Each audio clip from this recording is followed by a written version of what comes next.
guys? Rob from Georgia here with you, aka VHS82 apostrophe, with our ongoing 31 Days of Horror. Welcome to, what is this? They all run in together. Day 22. Happy Sunday. I hope it's a restful one. Got one for you.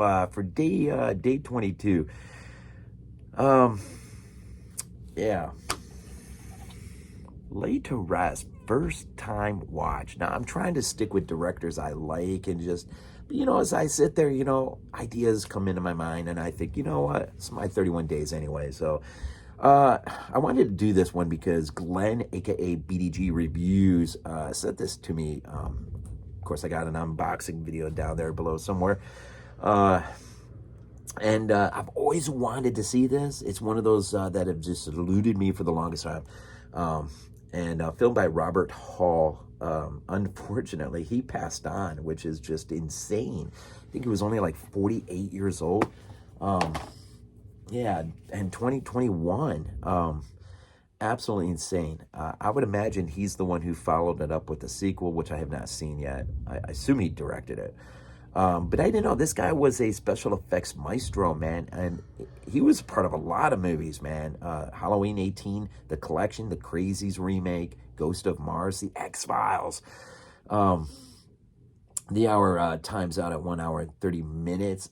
It's a bit long. It's a bit long.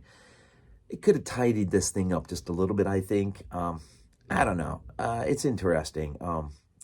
The guy who does the makeup on this film actually worked on Terrifier 2, so that's interesting. The cinematographer has worked on things like he shot American Horror Story, some of the episodes there, Tales of Halloween, some of the episodes of Fear the Walking Dead, and the cast. Bobby Sue Luther, Kevin Gage, Richard Lynch is in this thing, albeit small part. He is in it, and he actually does have kind of an interesting, intriguing scene. And Nick Princip as, of course, our Chrome Skull. So basically what you have here is girl wakes up in a coffin in a small little church/mortuary type place. Has no idea where she is, where she's been, who she is. She's been banged on the head. We see later on compliments of some past footage, video footage. We see that she has been knocked out with a bat pretty hard, so her memory's been in Chrome Skull. We never really learned much about him, although he has this interesting skull thing that he wears, and that'll how this thing gets jarred off of him and how he keeps him on with a type of glue. You don't ever really learn a whole lot about him. But he does suffer quite a bit of damage by the end. Now, I'm going to be honest. This is one of those movies, when it first starts, it's like, oh, it's one of those. Gear up, boy. It's going to be a long one. And I don't know, if somewhere like not quite halfway through, something just hooked me. And I just started to, I don't know, I guess that needle fell into the right groove on the vinyl. And I'm like, all right. And then wrote it right to the end. If you've never seen it, and there's a good chance you have not, it's definitely worth a look-see. I think Shudder has this, actually. If you can see it for free and not pay for it, I would say that's a good start. And if you like it, then see if you can find it cheap on Amazon and pick it up. But I would say first-time watch on this, it's probably better if you can somehow get your hands on it for free. I'll say this movie works best in its subtlety when it's not trying to do too much. When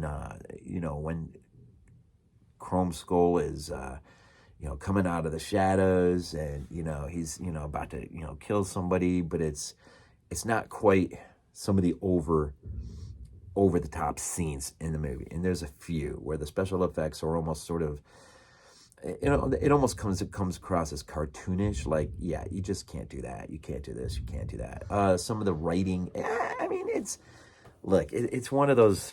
It's one of those. But I mean, I'll say this. It's interesting because I always felt like, what movie I kept thinking of when I was watching this? I kept thinking about the Texas Chainsaw Massacre 3. And you know how that, so like you kind of caught that whole governmental conspiracy thing that was sort of driving it towards the end. I kind of felt the same way about, like, I was waiting for that shoe to drop. Like, what is the conspiracy that is driving Chrome Skull? Like, we're going to find out something about him, something that motivates, really truly motivates or is pushing him to do what he's doing. You never really do. Doesn't really answer a lot of questions, actually. And when you actually do find out who this girl is, I mean, I don't know. I don't know. It really is too bad, because I know the third piece was in production, and unfortunately he died. And so we'll probably never see that. And it's kind of too bad that we don't have a finished product in terms of a trilogy. But anyways, what are you going to do, right?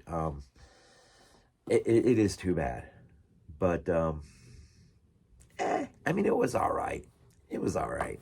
Take it for what it is. It was all right. It was all right. Yeah. Day, what do we say? Day 22. First time watch. Laid to rest. Chrome Skull. Does drive a pretty fancy car, I might say. More fancy than I'll ever know. But anyways, wave us in these things off with. Go Bills. This is not a dream. Not a dream. We might be useful to you.